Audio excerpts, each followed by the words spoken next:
Apa khabar semua? Pada hari ini, kita akan belajar tentang penjodoh bilangan. Adakah murid-murid telah bersedia? Baiklah, mari kita mulakan pelajaran pada hari ini ya. Apa itu penjodoh bilangan? Penjodoh bilangan ialah kata yang digunakan bersama-sama dengan kata bilangan. Contohnya, 1, 2, 3, 10 dan sebagainya. Penjodoh bilangan digunakan untuk menentukan sesuatu benda mengikut bentuk, rupa, saiz dan sebagainya. Contoh, buah, helai, batang, ekor dan sebagainya. Kata bilangan yang digunakan bersama-sama: sebuah, sehelai, 2 batang, 5 ekor dan sebagainya. Penjodoh bilangan buah menunjukkan benda yang tidak mempunyai bentuk yang tertentu. Contoh, kereta, rumah, buku, beg dan meja. Gambar ini menunjukkan sebuah kereta.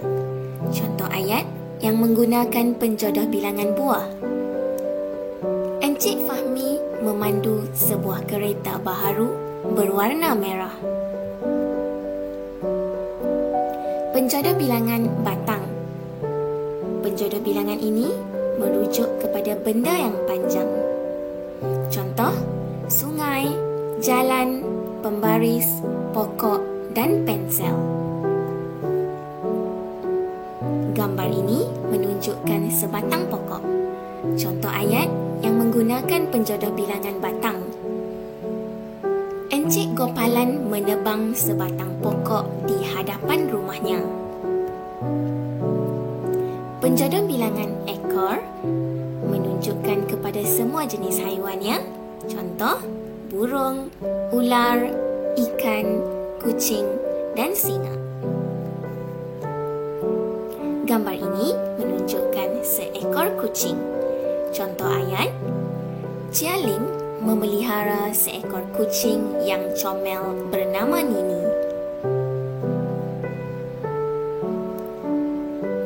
Penjodoh bilangan biji menunjukkan benda yang kecil, bulat atau seakan-akan bulat. Contohnya, apple, kek, bola, cawan dan tembikai. Gambar ini menunjukkan sebiji tembikai.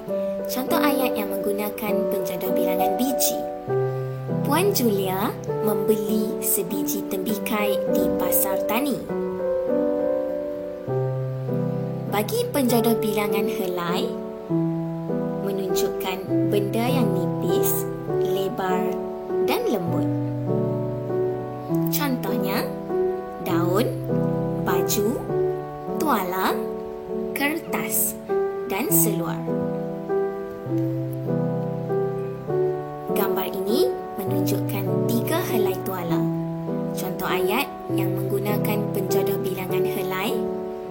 Puan Lim meletakkan 3 helai tuala di bilik tetamu. Penjodoh bilangan pasang. Untuk benda yang berpasangan menunjukkan ada 2. Contoh, tangan, kaki, kasut, baju kurung. Lihat baju kurung ini. Terdapat baju di bahagian atas dan kain di bahagian bawah. Oleh itu, penjodoh bilangan yang kita gunakan sepasang baju kurung.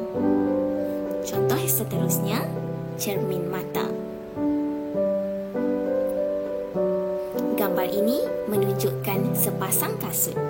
Contoh ayat yang menggunakan penjodoh bilangan pasang. Encik Hamid memakai sepasang kasut kulit ke tempat kerjanya. Naskah. Penjodoh bilangan ini merujuk kepada bahan bacaan seperti surat khabar dan majalah. Gambar ini menunjukkan senaskah surat khabar. Contoh ayat yang menggunakan penjodoh bilangan naskah. Datuk membaca senaskah surat khabar sambil minum kopi. Penjodoh bilangan keping. Penjodoh bilangan ini menunjukkan benda yang rata, nipis dan pipih. Contohnya, duit shilling, roti, biskut, gambar dan papan.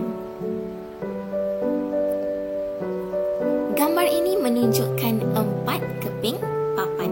Contoh ayat yang menggunakan penjodoh bilangan keping. Chun Han memotong 4 keping papan. Bagi penjodoh bilangan bila menunjukkan benda yang tajam. Contohnya, pisau, gunting, gergaji, kapak dan keris. Keris merupakan alat mempertahankan diri bagi masyarakat Melayu pada zaman dahulu.